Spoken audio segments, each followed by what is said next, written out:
Continuons cette analyse des racines du rêve chinois en examinant aujourd'hui les racines chinoises de ce concept. On ne trouve rien sur ce sujet, en tout cas je n'ai rien trouvé sur ce sujet pour le moment dans les notes bibliographiques qui sont adjointes au discours de Xi Jinping, mais ce concept de rêve chinois renvoie probablement à la formule inventée d'un poète des Song du Sud, Zheng Sixiao.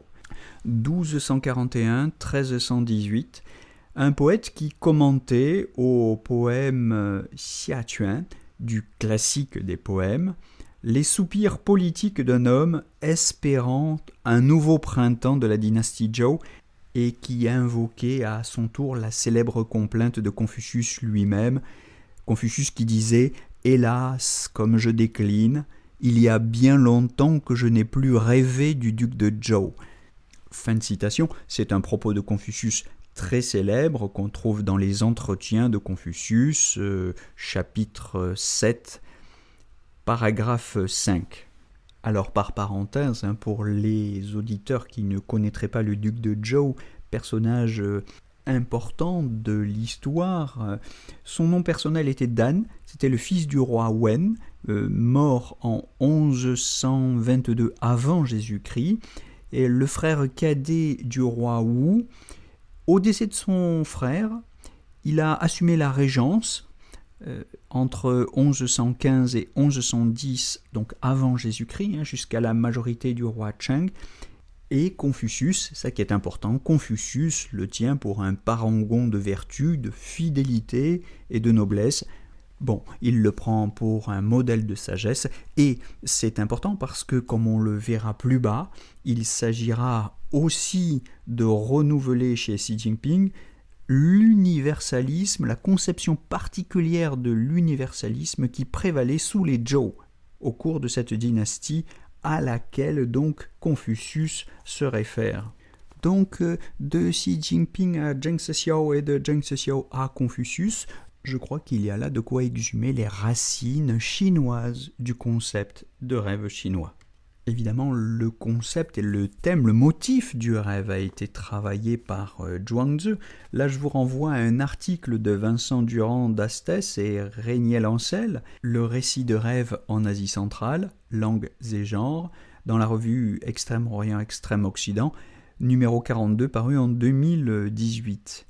Et sur le développement de ce motif sous la dynastie Song, je vous renvoie à la thèse de Stéphane Feuillas, Rejoindre le ciel, nature et morale dans le Zhengmen de Zhang Zai. On pourrait renvoyer aussi à l'article Composé en rêve, enquête sur l'émergence et les valeurs d'un motif poétique du début de la dynastie Song à la pratique de Su Shi. Et Stéphane Feuillas rappelle qu'il n'y a pas de théorie formelle du rêve, comme il y en a une en Occident par exemple dans la psychanalyse, malgré la récurrence insistante du motif chez les auteurs classiques chinois.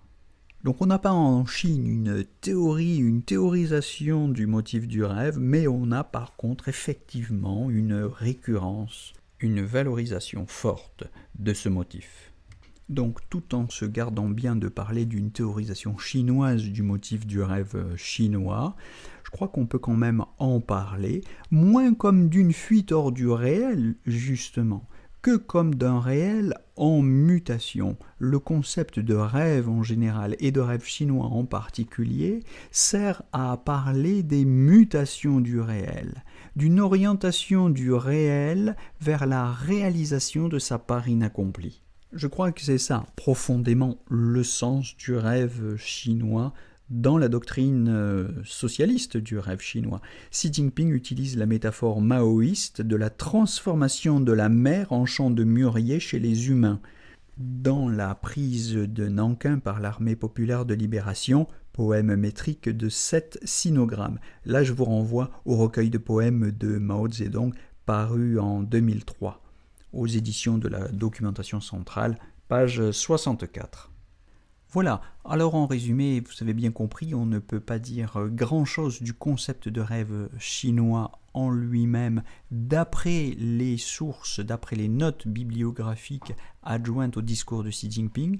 Néanmoins, il n'est pas absurde de supposer que ce concept a des racines traditionnelles profondes et lointaines, comme je viens de vous le montrer à travers Zheng Xiao et par Zheng Xiao jusqu'à Confucius, même s'il n'y a pas de théorisation chinoise de ce concept, il y a cependant une inspiration, une permanence, une récurrence dans l'usage de la notion ou du motif littéraire qui sert à parler d'un réel en mutation, d'un réel en marche vers la réalisation de sa part inaccomplie.